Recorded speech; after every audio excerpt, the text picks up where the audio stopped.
second stream of the week. We're moving along nicely. I was able to do 3 streams last week, and it's looking good for 3 this week as well. Just for those of you who, I know these are, my streams are often surprise streams. And the other stream this week will be on Thursday, if there's going to be another stream this week. And there should be a stream on Thursday as well. And then some business videos thrown in the mix there. I'm working on one right now. So it's so nice to see everybody. Thank you so much for joining me. It didn't snow too much here. They said it was going to snow. They said it was going to be a horrible snowstorm. It's not that bad. So we have, but although it's very, very slow right now. And in fact, I was all excited to cover the Emmys for today's stream, but we're going to have a much different conversation than I expected because I thought the show was awful. But there are some interesting things that arise out of it. But also, thank goodness, we were blessed by the movie gods with this Chad Stahelski story, which also factors in Henry Cavill. Huzzah! All right, so the way live streams work, for those of you who are new to the party, members can chat, anyone can watch. Thank you to everybody who gifts a membership, like Danny already did. Always the best way to support this channel, because you not only help the channel, but it also allows somebody else to benefit as well. I gift 5 memberships at the start of every week, and I gifted 5 yesterday.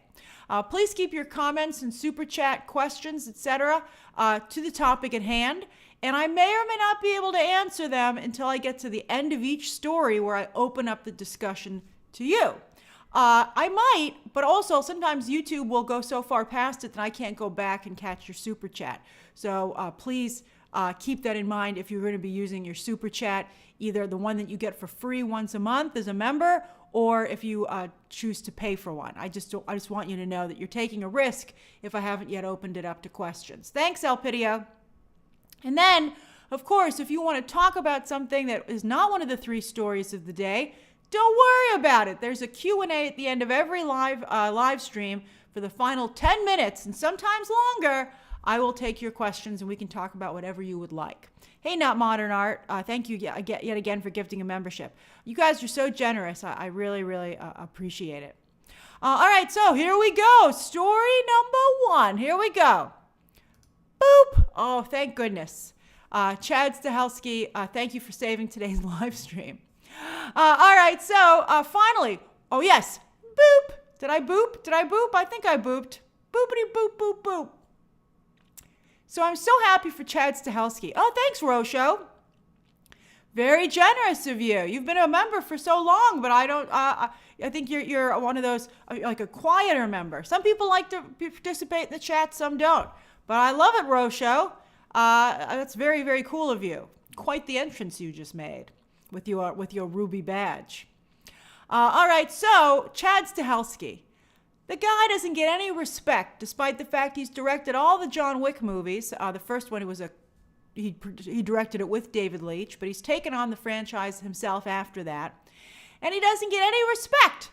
Just like earlier this month, he was begging to direct a Star Wars movie, but he didn't get no call. You know who got a call? Yamazaki from Godzilla -1 got a call. Maybe they feel there's not enough fighting in Star Wars to use Stahelski. But I'm like, what about all the lightsabers, man? You guys don't use lightsabers enough. I mean, although I have to say, if you watch some of the Dave Filoni animation, 1 second, sorry, like Star Wars Rebels, absolutely fabulous fight sequences. So maybe they feel they don't need Chad Stahelski. They're like, we're just going to use whoever choreographed the fighting in our animated show. And I'm like, then why don't you use that person? Because your fighting in the live action is still weak. Seriously, if you watch Star Wars Rebels, the lightsaber battle sequences in that show, jaw-droppingly good. I mean, the finale of season 1, where they're taking on that guy who was ultimately in Obi-Wan and was awful. It was just so great. I was like, wow, these are the lightsaber fights I've been looking for. All right, so they didn't call Stahelski, but that's okay. Lionsgate has his number, and instead of, the Inquisitor, thank you. And instead of just making movies for Lionsgate, they have anointed him his own little Kevin Feige with his own little empire. So what is he going to be overseeing? He's going to be overseeing John Wick, the John Wick franchise, which is looking to expand. So far, not going so great. And that we'll talk about that. And then also Highlander. Oh, they're still in the Highlander. They're still doing it. And so that that's what Stahelski is going to oversee and surely direct some of those entries. Probably, I wouldn't be surprised if Highlander was his next outing. I think if you're going to get Keanu to come back for John Wick 5, Keanu needs a break. Let Keanu relax. Let him feel what it's like not to have a John Wick movie. And then maybe I'll come back. Although these are very hard movies to do. There's intense physical training. Keanu takes it really seriously, which is one of the reasons the John Wick movies are so good. He does a lot of his own stunts. That's grueling stuff. Hey, LOL of the Rings. That's a funny name. Now, I also think it's interesting that Lionsgate is really leaning into John Wick and trying to build up Highlander because they're short on franchises, right? Back in the day, they were the tween novel place. They had all those book adaptations, including Twilight. But in Hunger Games, they kind of brought it back last year. Last year, John Wick and Hunger Games were very big for Lionsgate. So I think you're going to see them trying to, that's right, not modern art history. It's all about the IP, baby. I love it. And so they're really trying to make sure that this IP is in good hands. So let's see. So let's talk about Blair Wraith. I agree that Chad Stahelski would have been really beneficial to Star Wars. And I think they made a mistake not reaching out to him, especially after he reached out to them. But it's too late now. Now he's working over at Lionsgate. He's got probably an office there and everything. They love him. All right, now first let's talk John Wick, and then we'll talk Henry Cavill Highlander. All right, so John Wick, they have the ballerina spin-off movie coming with Ana de Armas. But I have to say, that Abigail horror movie where Abigail is a ballerina, a child ballerina who also happens to be a vampire, that to me cuts a little bit into the ballerina movie. So I'd be like, we're going to have some time here to have a difference between the two movies. And also, I got to tell you, I don't really know if anybody's interested in that. I mean, it's going to seem like there are a ton of B movies where someone's kicking somebody's butt. A lot of them made by 87 North Productions themselves. That's the production company that Chad Stahelski and David Leitch started.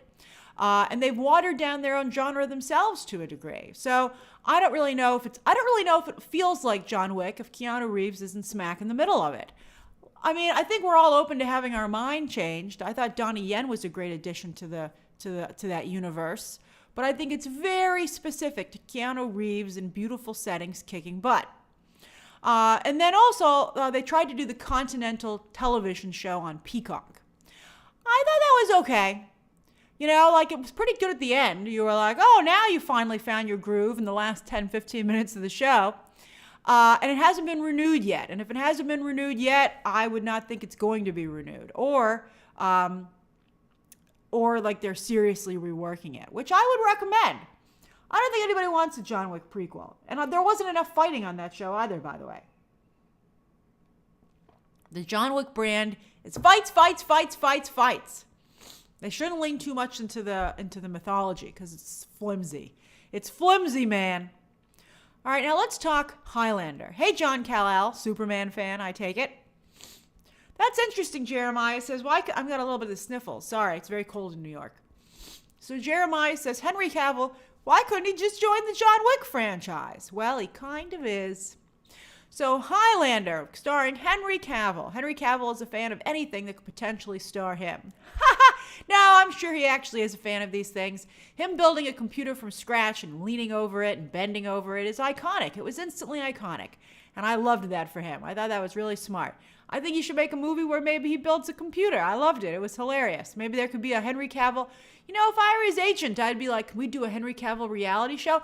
He's a little bit difficult, though. He's a little bitchy. So I don't know if maybe I want him to be, like, uncensored in a reality show. But, I mean, I'd think about it because I think that was really great. I'd be like, he wears a tank top the whole time. No one even pays attention to what he's saying. It's going to go great. That's how I'd pitch it. I'd be like, he could say whatever he wants. No one's listening. All right. So, he's apparently a big Highlander fan, but he was also a Witcher fan. Apparently, he was such a big Witcher fan that he quit The Witcher, you know, out of loyalty to the brand. He was like, I can't be a part of this anymore. It's too mean. It's too mean to The Witcher. I must leave. And you're like, what? And I think The Witcher will be poorer for it. And I have to say, Henry Cavill is one of the best things in The Witcher. He was really good in it. I like it. I mean, I've told you, I've heard Henry Cavill is difficult. I think he has a very limited scope of what he can do. But I feel that when he can do it, he's golden. I would love for him to be the new Bond. And he's campaigning for it. He's like, just because I was an Argyle as a fake Bond doesn't mean I can't be real Bond. And I'm like, I don't know about that, Henry Cavill. But I think that Highlander is really great for him. So Highlander, I've never seen a Highlander movie in my life. I don't know anything about it, but everybody knows the catchphrase, there can only be one. And apparently what that means is that there are a bunch of immortals who are fighting each other throughout time to collect more power. Can they travel through time? That's interesting to me. Then it's almost like the TVA meets John Wick. When they fight each other, I guess whoever wins gets the immortal powers of the individual they beat. So it's really fantasy John Wick. And sign me up for that. I mean, if you could do a John Wick style franchise, which is Henry Cavill running around the middle of it in different period costumes, I mean, pass the popcorn. I'm ready to go. So I think it's really, really clever. I like this quite a bit. I think this is fantastic news for Henry Cavill, that this is still a go with Chad Stahelski attached. I think that it's going to be just absolutely fantastic for everybody involved. I think it's a great idea. And in fact, I would give John Wick a break and move to Highlander, because I think that I still don't think you can make John Wick without Keanu Reeves. I'm open to being proven wrong, but right now I really don't see it. And I think Stahelski is a wonderful match for this. And if he can factor in, like time travel aspects to it and different eras in history, I think that could be really exciting. And different types of weapons. I just thought of that. Wouldn't that be interesting for a Highlander person, an immortal, that as they go through time, their weapons change? You go from swords to knives to guns to technology maybe. I mean, I think that would be really fascinating. I just love it. It's a great, great idea.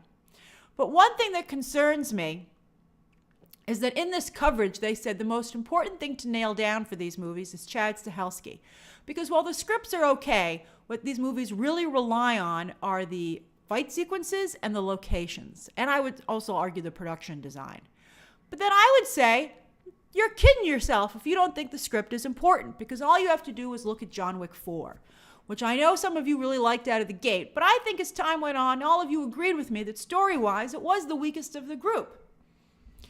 And I really think that that was due to the script problems that they had, and that Derek Kolstad was not invited to come back. He gets a credit because he worked on the previous, Writers Guild rules say that because he worked on the previous entry, he gets a writing credit to some degree on the new movie. But he wasn't a part of working on this script. And I think you can really tell the difference from John Wick's 1 through 3, even 3, Derek Kolstad was starting to lose his grip on the franchise, although I really liked 3. But then I think 4 has serious issues until you get to Paris. Not that some of the earlier fights aren't stunning, they are.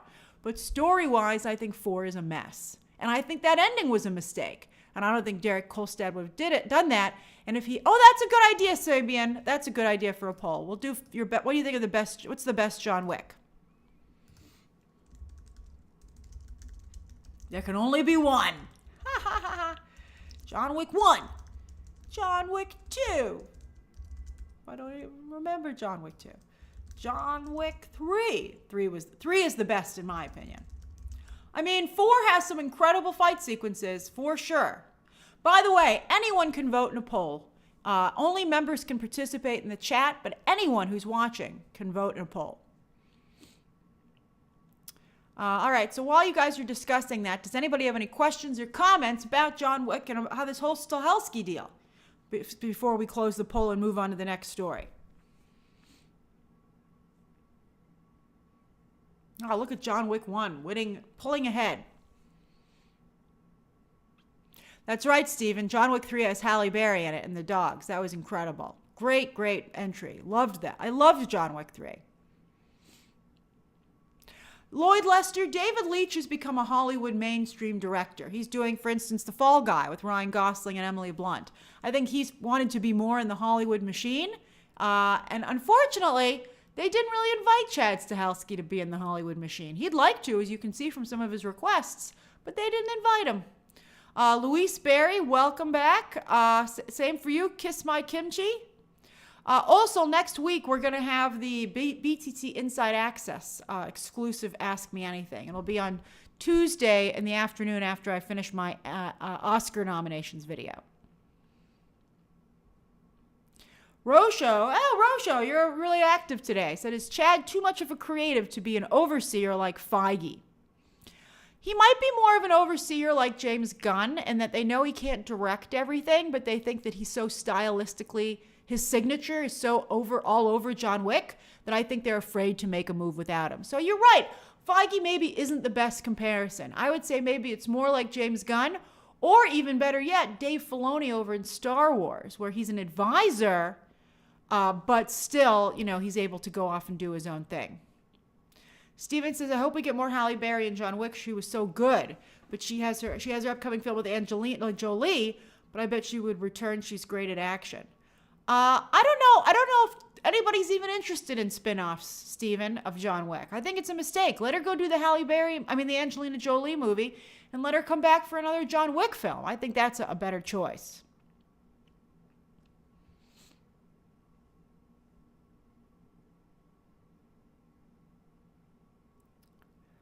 Danny says, do you think Cavill can join the MCU one day?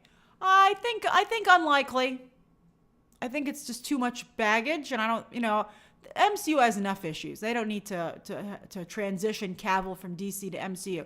Let Cavill play in some different spaces. Adam says, Grace, why is it okay for Chad to oversee and direct a project, but it's not okay for James Gunn?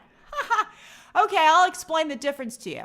If someone said James Gunn was going to run, for instance, as they did, Marvel Cosmic, I would have no issue with that because, again, it's very much his signature. The problem with him running DC is that DC is supposed to vary wildly in tone and style from corner to corner. There's so many different projects and they shouldn't all feel the same. That's the issue with, and also DC is much bigger for that reason. There are so many more characters and projects. I don't think they can expand these things like John Wick and Highlander that much.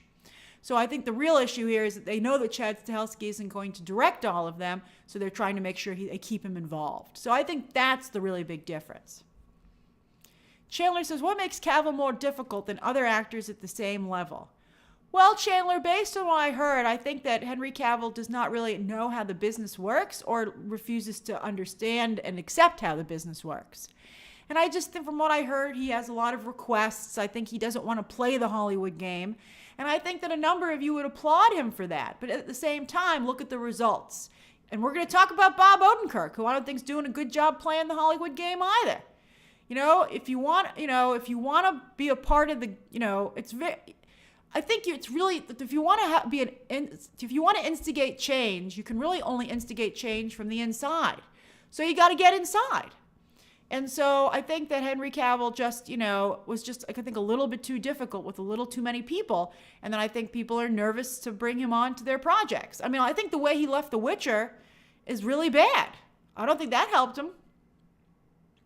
You would be nervous if you were an executive or a producer and you're like, hey, should I bring Henry Cavill into my franchise? But what if he doesn't like the way it's going? What if he doesn't like the script you hand him for the next entry? Is he going to bail on you?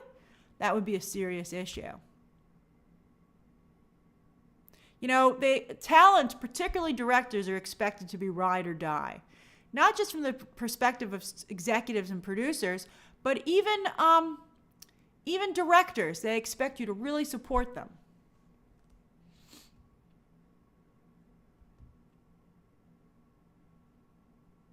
Mr. Magic says, you want to dance your solo, you got to dance in class. I think that's funny. I think that's also very true. All right, so let me close the poll. Very interesting results here. All right, so best John Wick. 46% of you feel that it's the first John Wick. 24% of you think that it's John Wick 3. 16% go with John Wick 4. And 13% with John Wick 2. That's pretty spread out, but I think 1 and 3 are the clear front runners. Also, as really big as Henry Cavill is, now you have Alan Ritchson who's come on the scene with his really big physique. And you're like, wow, he's even bigger. And so I think that's a little bit of an issue too. Jamie, you haven't watched any John Wick movies? Oh, I think you should definitely watch 3. It's a work of art. And you could scan through 4. I mean, even though the story's not great, I mean, really, to some degree, John Wick 4 belongs in the Louvre, to quote Castor Troy.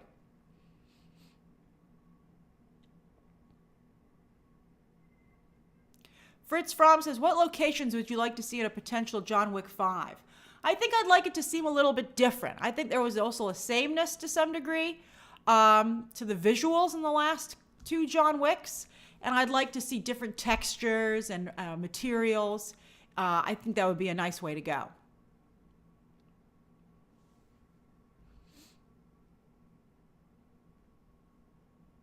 Oh, Yap Dem, Africa's not a bad idea. That's right, Daniel. The dragon breath stuff in John Wick 4 was incredible. I mean, wow, way to up your game. That was one of the coolest things I've ever seen.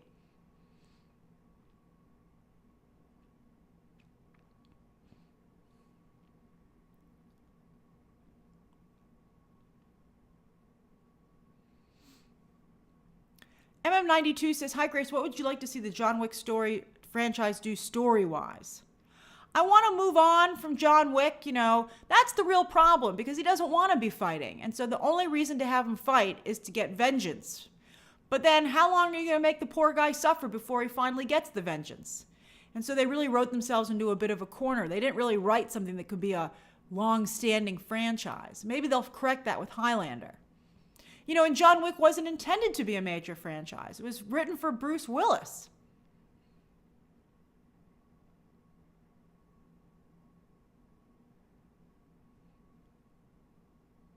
Danny says John Wick became too cartoonishy for me. I could see that also as well. I mean, some of the falls that John Wick was surviving were nuts, right? Sorry, it's hard for me to do lighting on an overcast day because the light that I have 2 sets of lights, and this one just becomes just too intense. Guy Ty, John Wick 4 was supposed to be the last, but it made way too much money. So it's going to come back. That's right, I am wearing thumb holes. I love the thumb holes. Woohoo! All right, so let's go to the next story of the day. I think we're good here. I'm glad you agree, Troy. The bulletproof suit. And then also when you fall out second or third story windows and hit stuff on the way down, I was like, how on earth did he survive that? Doesn't make any sense. All right, let's talk Emmys. All right, you ready? Hold on. I've divided into 2 stories because it's a slow news day. All right, so story number 2. Boop. All right, so the Emmys were yesterday. And, even though I didn't like the show, I have nothing against the winners. I like all the winners, but it's just too many of the same awards show too close together. So the problem is that there were 3 awards shows in the course of a single week. And some of you liked it. I polled you guys on Twitter, and about a third of you said you thought that was fun. But, you had the Golden Globes last Sunday, then you had the Critics' Choice this Sunday, and then the very next day you had the Emmys. And the same people were winning at all the shows, which I think was really tough. Then last night it was made even worse by the fact that you had the NFL wildcard games going on too, and the Iowa caucus, which is basically the Republican primary starting. And so there was just, you didn't know which way to look. And why would you look in the direction of the Emmys when it's the same winners that won for the past 2 awards shows? So yes, the same winners yet again. Succession, The Bear, and Beef. And no really big surprises. There were a couple of surprises, but it was sometimes it was like leftovers from last year. And that's another part of the problem with the Emmys this year, and that they very much felt like old news because they were delayed significantly due to the actors and writers, well, really just the actors' strike because the actors wouldn't have been able to attend in September. So they delayed it to now, and that was really a big mistake.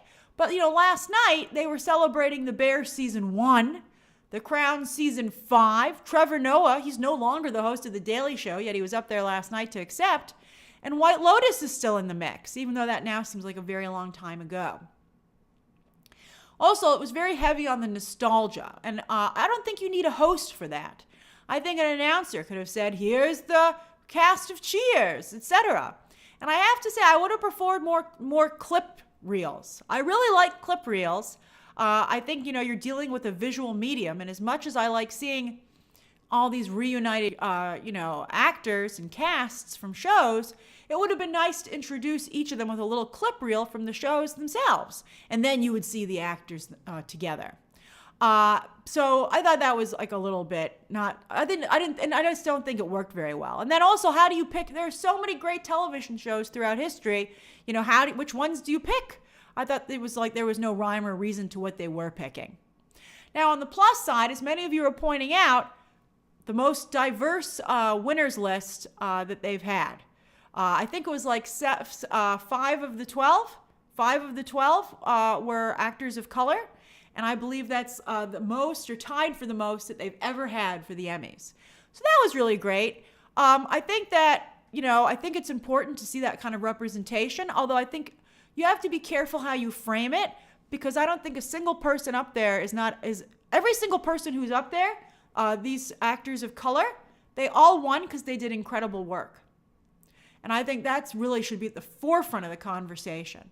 And I think the problem is that in the past, that incredible work wouldn't have been recognized because there seemed to be like some kind of blind spot in the voters.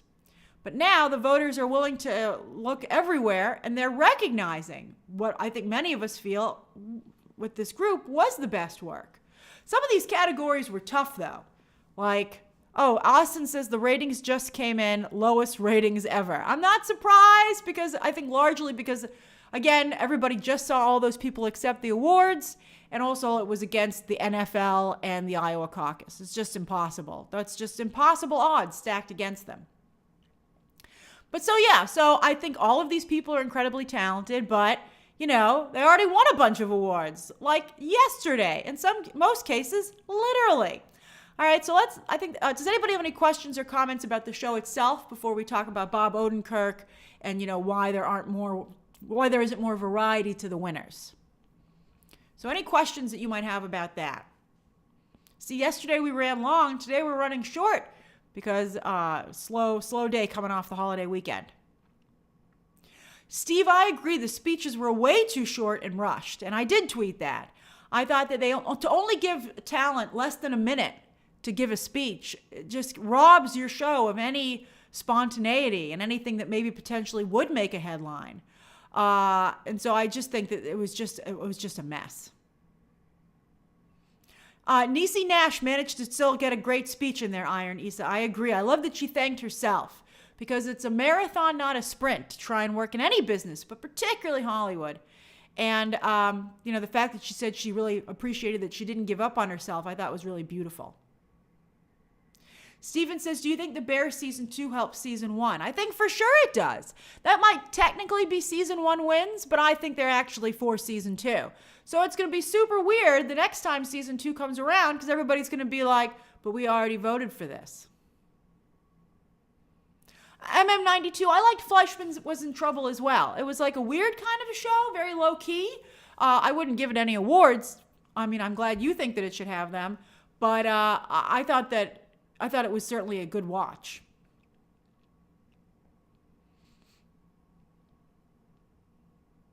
Mika says, do you like that the hosts are always chosen for promotional reasons? No, I hate it. And I don't think that Anthony Anderson was a good host.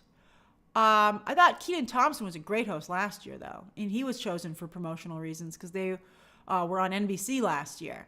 And of course, was it NBC? I don't know. Well, I loved the Emmys last year. I was really disappointed that they were not as good as they were last year. I thought the last Emmys were a fantastic show top to bottom.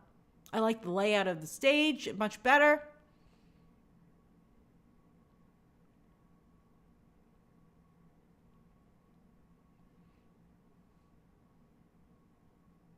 Alex says, does this mean that there will be another Emmys later this year? That's correct, but in September. So that's far enough away.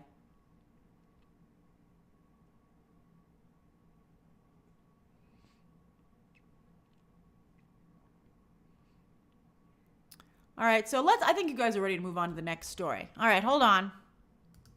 Here we go. Boom, baby.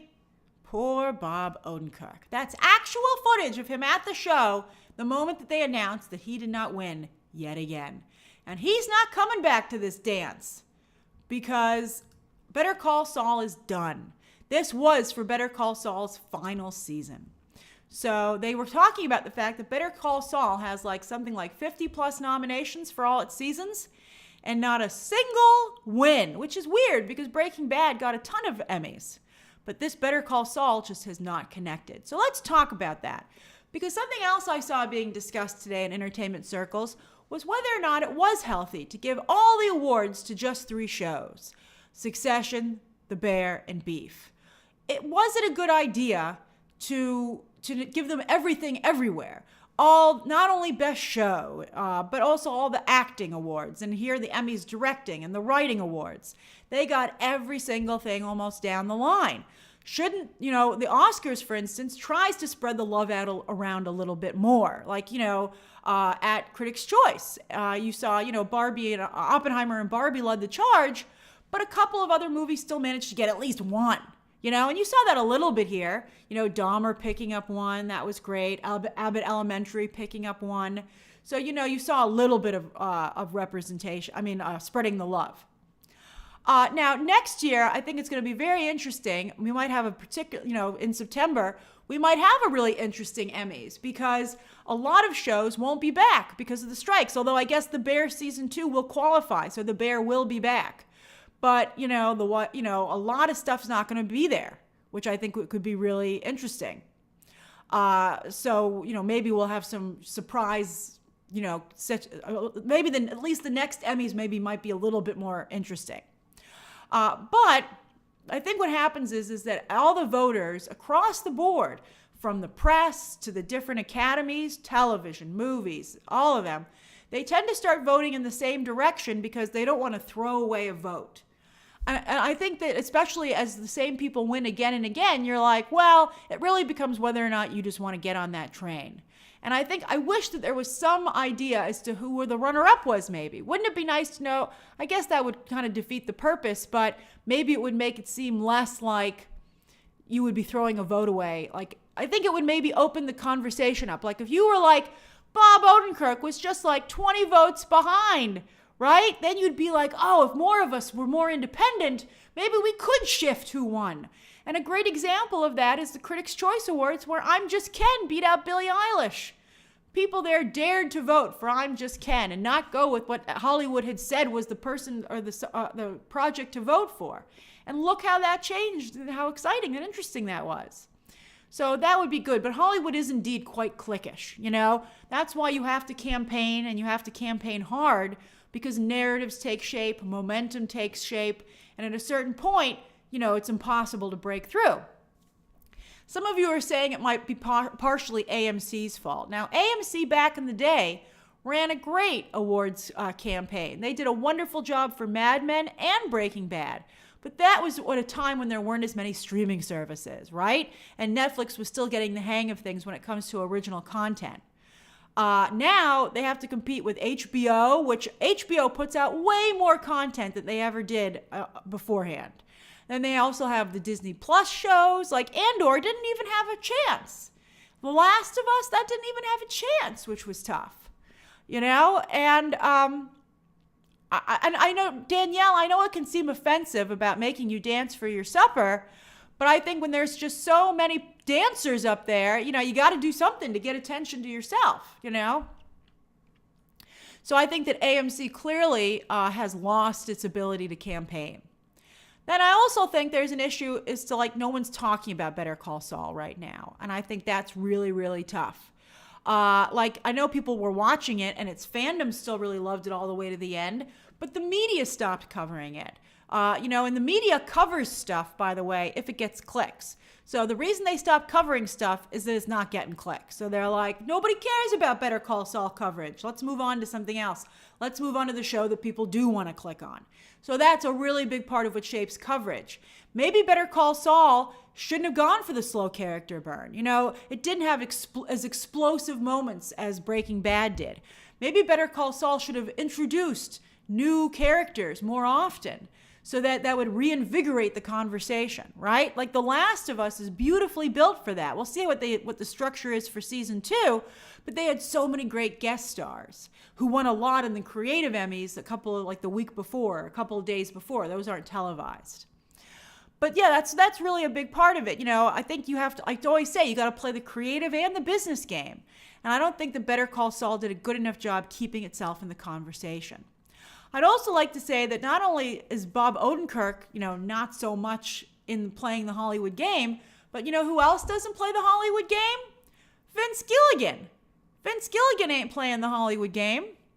And I think that that's also problematic. Rhea Seehorn was saying that she's going to be in Vince Gilligan's next show and that he was already setting it up and that Vince Gilligan had really set up a family out in Arizona.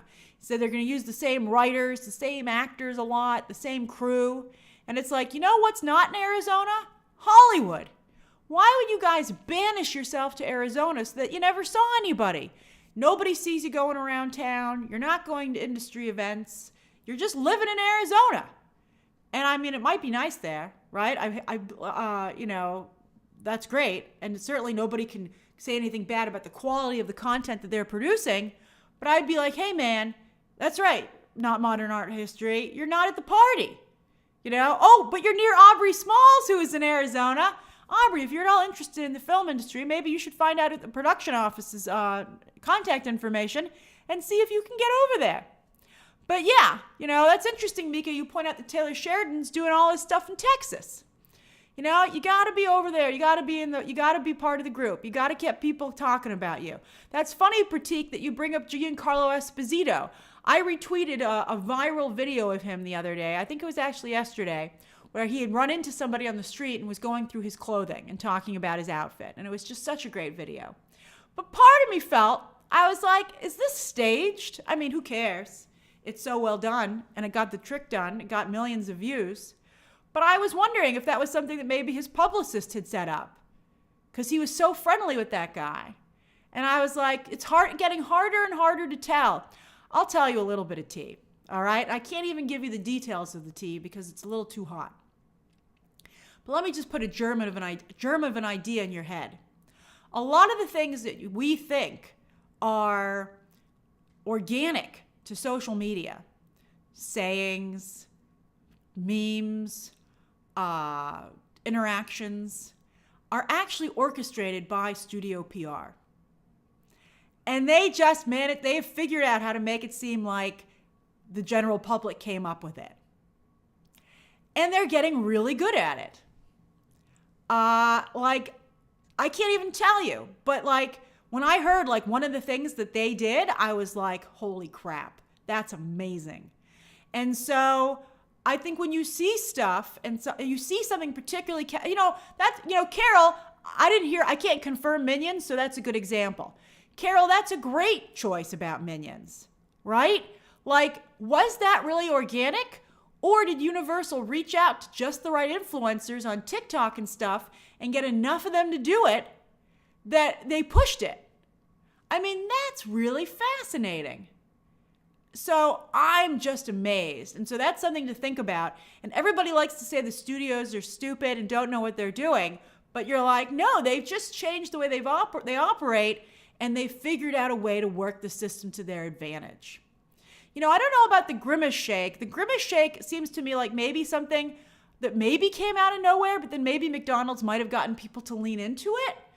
Here's the thing. If you get enough influencers to do it, then enough other people who aren't being paid jump on because it's so clickable and so popular. And that's how it gets going. And so, that, it's just really become amazing. And so I'm just really, really surprised.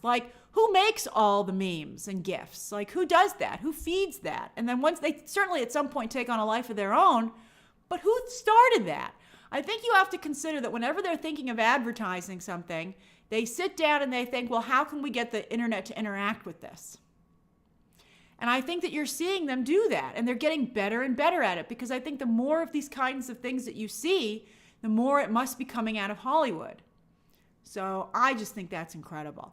And I will tell you also, sometimes, I can't do it. I'm going to get in trouble. All right, that's all I'm willing to say. All right. But be aware of how it works. It's just really, really fascinating. All right, so Odenkirk, Vince Gilligan, they ain't playing the game. I'd also like to point out, though, that Bob Odenkirk wasn't the bear. I mean, people still like Bob Odenkirk. They still think of him. So I think Bob Odenkirk should feel good about that. But if Bob Odenkirk wants to be iconic, if Bob Odenkirk wants to be like somebody that people remember, he's got to work a little bit harder. You got to toot your own horn, man. Tooty toot toot, as I always say.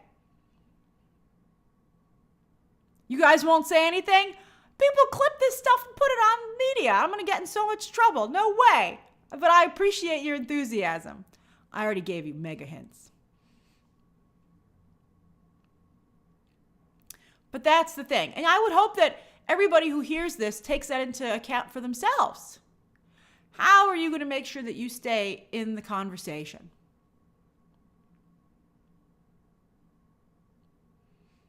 Thanks, Sensation.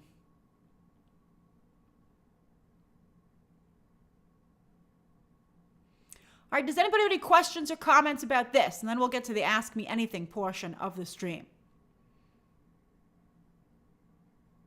What did Danny say? The lemon speech in the House of Usher.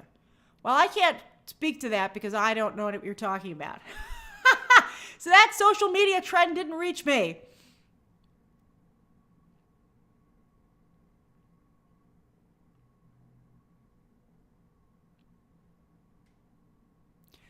Hani says, I never watched a single episode of Better Call Saul, but I always loved Breaking Bad.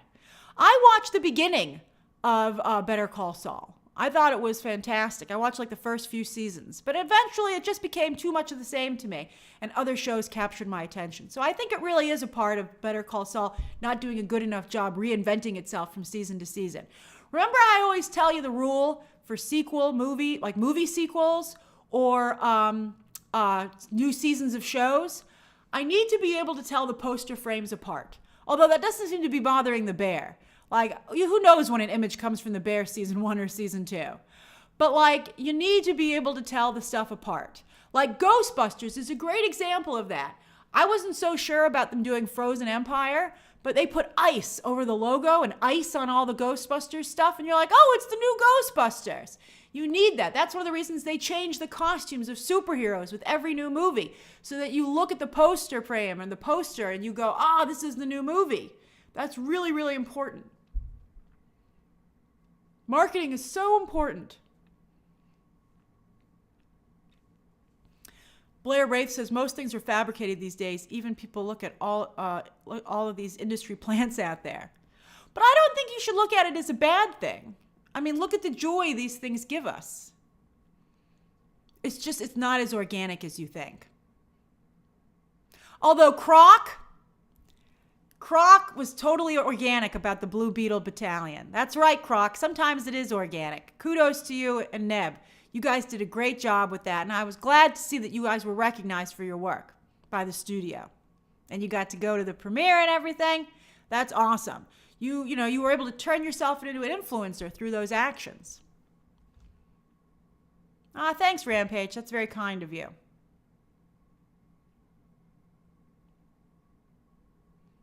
That's right, Ulysses. That's why Wonder Woman got the gold set of armor for Wonder Woman 1984, and they changed the visuals very much so.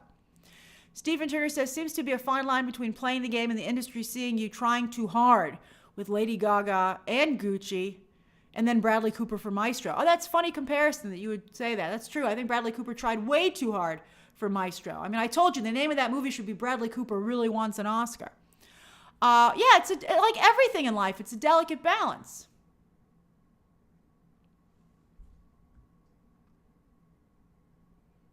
And there's nothing wrong with that.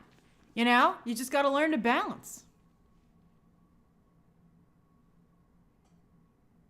That's right, Dancing Dog 60. New looks for superheroes also leads to new action figures. You got to have a new line of toys. They can't look like the first ones. Oh, thanks, Rashad. Everybody, if you could please like and subscribe, that would be greatly appreciated. Thanks for the reminder, Rashad. Lloyd Lester says, Grace, what are your thoughts on the possibility that awards shows aren't comedy-friendly environments anymore? I can see that concern, but I think John Mulaney totally just destroyed that concern with his amazing monologue for the Governor's Awards the other day. I mean, he was very funny, and he managed to sidestep, I think, any real problems. I mean, I think some people are becoming too nitpicky, but I also think for the large part, they're being ignored now by the general public. So I wouldn't worry about it too much. All right, I think we're ready for the Q&A. That's right. You can ask me anything that you'd like. You're like, we're done with these topics, Grace. Okay, Q&A, 10 minutes. It's 4:52. You can ask me anything you'd like until 5:02. And then I must go. You know, Copper Beans, I'm reluctant to comment on it, but I guess I will because so Copper Beans is saying, what do you think of Erin Moriarty, aka Starlight on The Boys' new face? And at first I thought someone had done like Photoshop or AI, and I was like, that's not very nice to do to her. And then I went and looked on her Instagram, and I was like, oh, she did significantly change the way that she looks. But I'm not quite sure if it's makeup choices or what. I'd have to see how she looks on the actual show. And then, you know,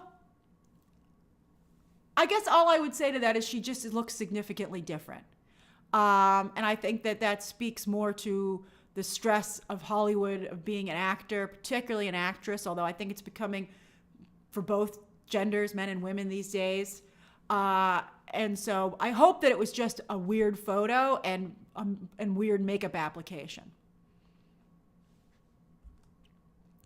Nicholas Louis says, Cavill may have too much baggage, but what other actors, where'd it go, would you suggest to bring more masculine energy back to the MCU? Well, that's a tough one, Nicholas, because masculine energy, you know it when you see it. I think, I don't think it's specific physique or anything that brings masculine energy. I think that's something that does appeal to male fans, but also all other fans too. But I think, I think the writing it's not the actor that's going to do it, but it's the writing that's going to make the difference. I think, speaking of balance, I think the MCU just needs a little bit more balance. I would not move away from representation. I think it's very important for that to be included in the MCU. I think the MCU should reflect the fandom. But I think that, again, as I've said many times, it's not helpful to groups for representation if that representation doesn't do well.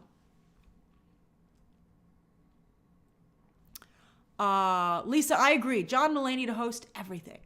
Blair Wraith says, what do you think of LG's transparent TV from CES?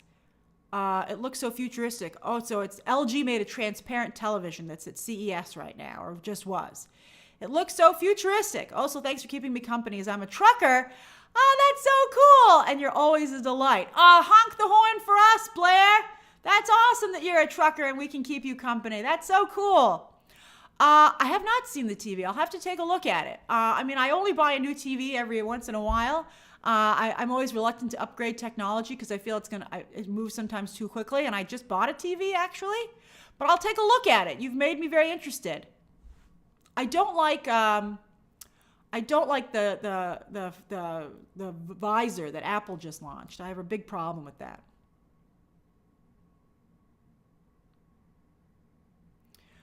Rabbi Zeke says, did you hear about the Noah Schnapp backlash? I did see him. Who didn't see that? He was trending for all day today. All I want to say on that is that once you make the choice to be political and aggressively political, it's very hard to walk that back. Understandably. Let's see here.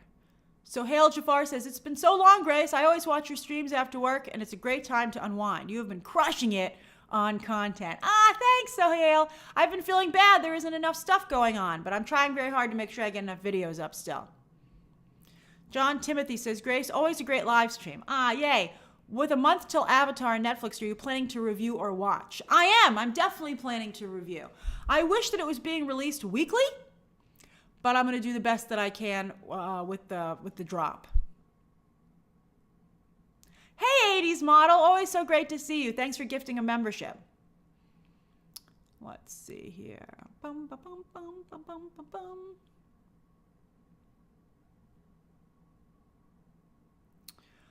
Sockley says, so what's the news on the possible short round spinoff for KY Kwan? No news on that yet. It seems like a no-brainer to me. I would, as I said, even though I didn't like the last Indiana Jones movie, I'd still make one more so that he and Short Round could team up.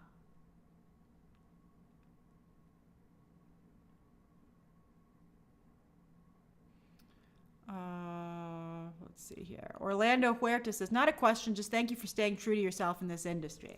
Thanks. I really appreciate that, Orlando. I'm in the opinion business, and it ain't for the faint of heart.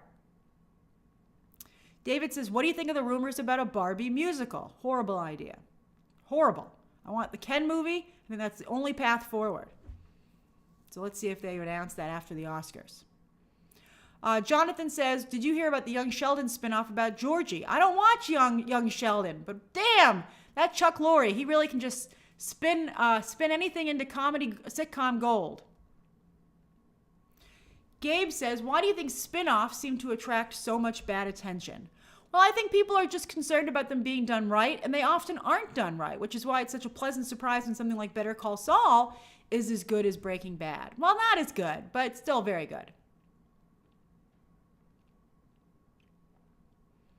Aaron says, Grace, do you think Emma Stone or Lily Gladstone will win the Oscar? I think it's between those two. I have to see who wins the SAG. Whoever wins the SAG will probably win the Oscar. Elpidio, I haven't heard anything about Severance Season 2. They teased it on the Apple TV social media accounts the other day. Lloyd Lester says, Grace, what are your Spaceman trailer thoughts? I don't know about that. I think it looks like maybe too small of a movie. And I think the design on the alien then makes it seem like maybe it's a kiddie movie. But yet at the same time, I don't think kids would want to watch that.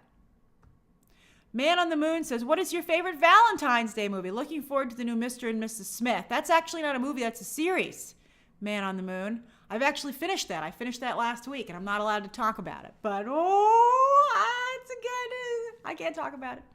All right, so I don't know. I have to think about my favorite Valentine's Day movie. I think I tried to play that game during the pandemic, and Hollywood came up short when it comes to Valentine's Day movies. See, Lisa knows my pain. She says the TV I bought in 2020 is now $300 cheaper. Zeke the Wise says, Grace, when should we see a trailer for Joker 2? Well, Joker 2 doesn't come out until October, so I would think maybe around Comic-Con. Sensation says, Grace, do you think that Gal Gadot will ever reprise her role as Wonder Woman?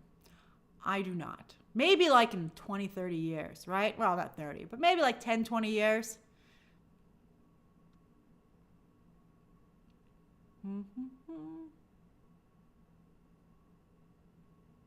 Hold on, I'm going back here. Sometimes this skips ahead.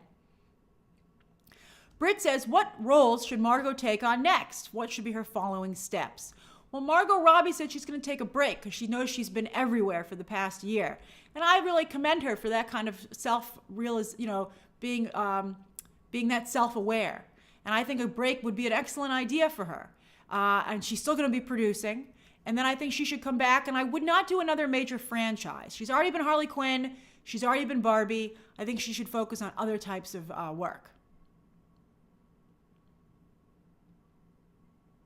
Subasisu says, Quinta Brunson was the first black woman to win lead actress in a comedy in 42 years, and Ayo only the third.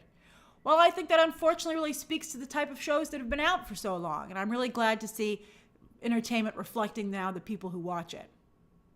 Keith, I'm not sure what's going on while your super chat isn't working. If you can't get it to work, you can always DM me after the stream. Hey, Ben 10.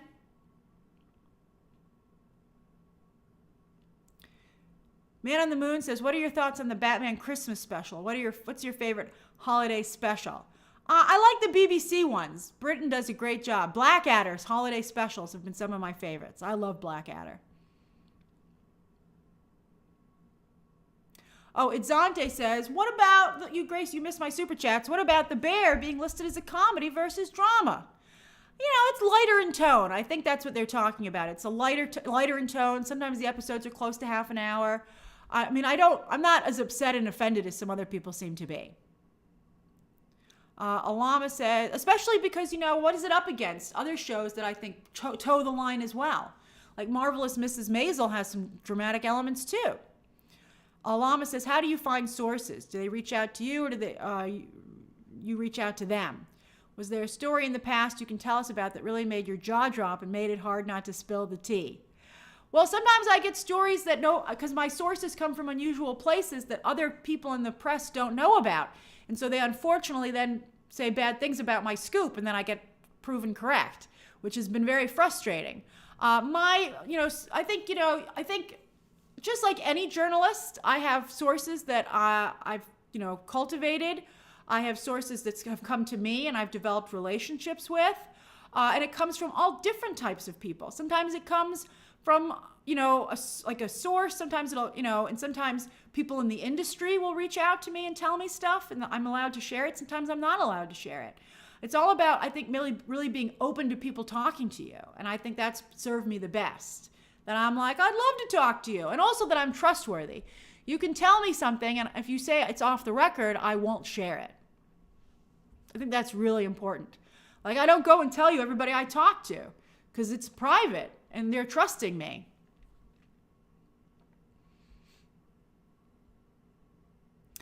Mr. Real Shane says, I'm really enjoying the new season of True Detective. I can't do weekly breakdowns. The show just isn't big enough. But I did do a review, and you can check that out for some of my thoughts. But I think it's a great show. You're in for a really great ride.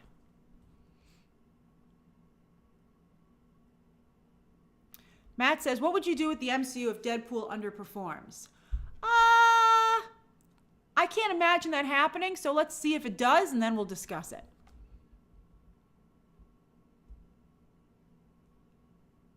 Jimmy says, Grace, what do you think about Lindsay Lohan being offended about a joke that's in the new Mean Girls movie? I feel bad for her, particularly because she was on the red carpet, and that's all I'll say for the movie. I wish that if that really was a joke about her, and I wish that the people who made the movie had given her a heads up, or maybe cut it if she found it offensive as she does. I guess my thoughts on it just seems unnecessary, unnecessarily cruel, and it didn't need to happen. It just seems more to come out of sloppiness. Munchie Ice says, regarding the new Netflix Avatar: The Last Airbender show, even though the original creator stepped off the project, would they still get some kind of revenue from it? I'm not sure. I'm not sure how that deal, I'd have to look into it. The question is, who owns Avatar: The Last Airbender? Is it those two individuals, or is it Paramount? Who does Netflix have a deal with? I don't think those guys have ownership of it, or they would be going to make Avatar for a different studio. I suspect Paramount owns Avatar: The Last Airbender, so that's their agents might have gotten them some points, but don't worry too much about them. They're making a bunch of stuff in their new studio. Lee Roy says, do you think that Mia Goth her career can survive if this case is settled? It would be bad for her for the case to be settled, because I think that would be an admission of guilt. But I don't know. Did she really do it? I mean, I don't know. We have no idea. It seems highly unlikely that she would do something so awful. But yeah, we've been surprised before. Sad to say. Jander, I'm sorry you're having a bad day at work. I don't know what time zone you're in, but hopefully it's almost over. I'm glad we could cheer you up. Remember, tomorrow is another day.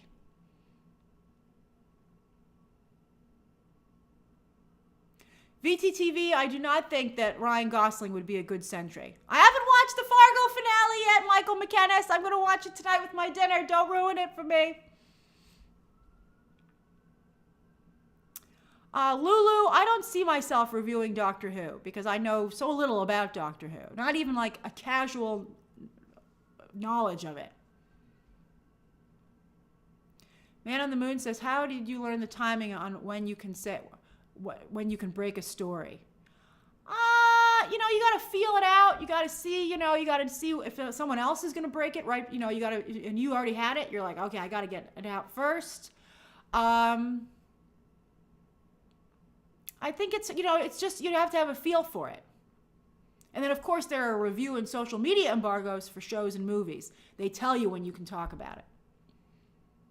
which I understand more and more. I thought the review embargo for True Detective lifted way too early. I love you too, Mr. Magic. Did the Star Wars movie just get delayed from Ray? I haven't seen that headline. They gotta fix those Star Wars movies, man. Thanks, Ben Pello. Jojo Bell, I think you're cool. Thank you. That's very sweet of you to say. New cast members for White Lotus? If I'm on here with you, I haven't seen it. Ulysses, I don't see anything about I can't talk about the Penguin show. I'm under embargo.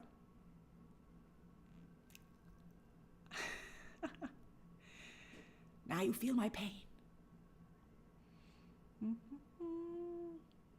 Juan, I'm sorry you didn't like Killers of the Flower Moon either. I think it's hilarious it took you 3 days to finish it, but I understand. B. Weeb says, a few months ago you gave me great advice for a breakup. I just want to thank you for all the days you've gotten me and many others through. I'm so glad my advice was helpful, B. Weeb. More power to you. All right, let me see here. 80s model, I think Madam Web, I'm grateful for a movie to cover, to be honest with you, but I think it looks like a huge waste of all of our time.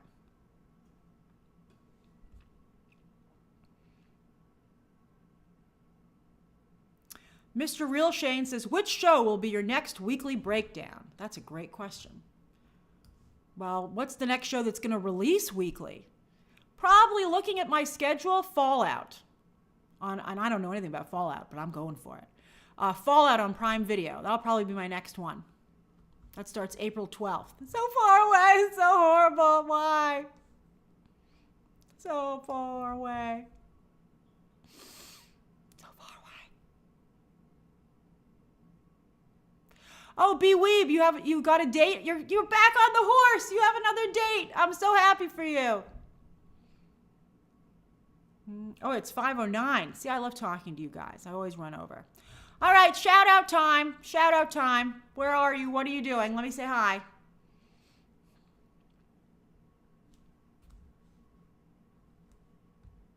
Future movie actor, I already said what I want to say on that statement. I feel so bad that you keep asking, but I'm not going to answer you. Thomas Arford says, having pasta, penne, I like that you specified, with some red wine, late dinner in a very cold Stockholm. I'm glad I keep you company while you have your dinner. I love it. Aubrey Smalls is drinking iced coffee in Phoenix. Show off. It's probably not freezing where you are. Although Mr. Magic is cold in Portland. Let's see here. Sohail says, hi from the cold and wintry Glasgow, Scotland. We're all cold. I love it. Steve says, oh, hey, Steve, I hope your singing is going well. Watching you from the studio, per usual. Lisa, oh, no, you're sick in Wisconsin. I'm so sorry to hear that. A Little Place of Wonder says, hi, Grace. Just wanted to say that you look, fantastic today. Red is your color. I try a new lipstick out. Thank you. All my lipstick and makeup now mostly is from Mineral Fusion. And so I got a new lipstick. I had my pink on, and I was like, pink doesn't go with red. It's totally hurting the shirt. So I'm wearing this today. Haunted Autumn is eating cheesy baked potato bacon chowder. Oh, I wish I could eat that in Minnesota. That sounds so good. Copper Bean says, Grace, what are you having for dinner? I need inspiration. Well, because it's so cold, I have chicken noodle soup that I'm having and maybe salmon with it, although that doesn't sound like it goes together at all. I might go with chicken noodle soup and a bowl of oatmeal. My cheat. My cheat is oatmeal with raisins and walnuts. That's gotten me through my no sugar. Although raisins, I have to stop eating the raisins because they have a lot of sugar in them, unfortunately. It's natural sugar, but I shouldn't be eating that either. Oh, that's okay, future movie actor. I just wanted to say that to you. Don't feel bad. You don't have to apologize to me. I understand where you're coming from, but I hope you understand where I'm coming from too. But I just felt bad that you kept asking. So I wanted you to know that I saw it just so that you would not feel bad. Let's see here. Pastor Madeline says, hubby just got home. Hey, hubby. Making steelhead trout and Japanese sweet potatoes. Oh, you can cook, Pastor Madeline. I love it. Rototaraxia says, smoking the plant in Baltimore playing Elden Ring. I love it. I love hearing about what they're doing, their downtime. And thanks for making me a part of it, by the way. I really appreciate that. Fidel says, in Memphis, enjoying an extra snow day from school. Huzzah! Let's see here. Hey, Danny in Guatemala. I always love to see you. Patrick Schwarzenegger's in White Lotus? Oh my God, what a glow up for him. From The Boys Gen V to White Lotus. Mike White watches Gen V. That's incredible. Wow. I thought Patrick Schwarzenegger would never have a career. That makes me so happy. Who are the other members of the cast? I'm so excited. He was actually, I thought he couldn't act, but I thought he was really good in Gen V. All the other cast members in Gen V are probably like, why aren't we? Walton Goggins? You gotta be shitting me. Let me look this up. Oh my God. I'm so excited. Oh my God, wow. Walton Goggins and Patrick Schwarzenegger and a bunch of other people I never heard of. And Parker Posey, as we know from before, and Carrie Coon. Walton Goggins on the White Lotus is the greatest thing. Like, how are Walton Goggins and Parker Posey going to have a conversation? Like, oh my gosh. Agree haunted on him. I didn't think I could be more excited for a White Lotus season. Oh yeah, Jason Isaacs. The cast's fire. I knew that Mike White wouldn't have let me down. I love it. I love Walton Goggins. He's one of my favorite people. He's in Fallout. We'll just talk about White Lotus tons while we watch Fallout. We'll be like, oh, I'm excited for him on White Lotus, where he'll have a nose. And if you're White Lotus, I would recommend that you watch all the seasons of White Lotus because the show is just that good, but they're all, for the most part, standalone seasons, so you're fine. Although Natasha Rothwell is returning. And I think Jennifer Coolidge will come back as a ghost. I do believe that she will come back. Right, Ricardo? Okay, a couple more shout-outs. Danny, the next season of White Lotus is far away. Very far away. Dwight Baldwin says, can you comment on the Tara Strong controversy? It's similar to the other stuff. And Melissa Barrera and Noah Schnapp, I think once you get political, ask Susan Sarandon. Once you get political, it's very hard to walk that back. And I think that, you need to be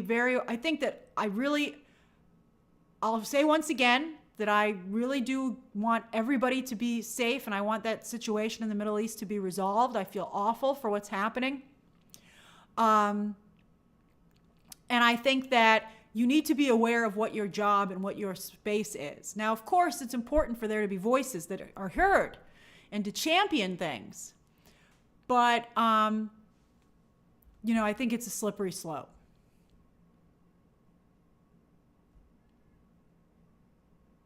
Bye, Tomas.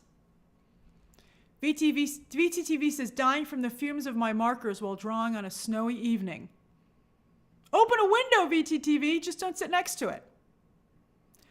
Michael McKennis is bringing in firewood, fresh pot of coffee, and getting a fire started. Chicago lifestyle. That sounds great.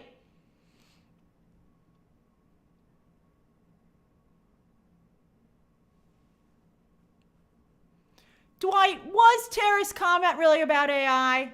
I think that might have been the straw that broke the camel's back, but I don't think that's what got her in trouble.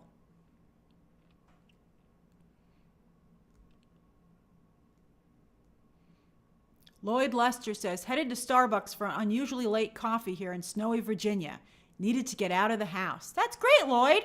I love going for a walk as long as it's a good, comfortable walk.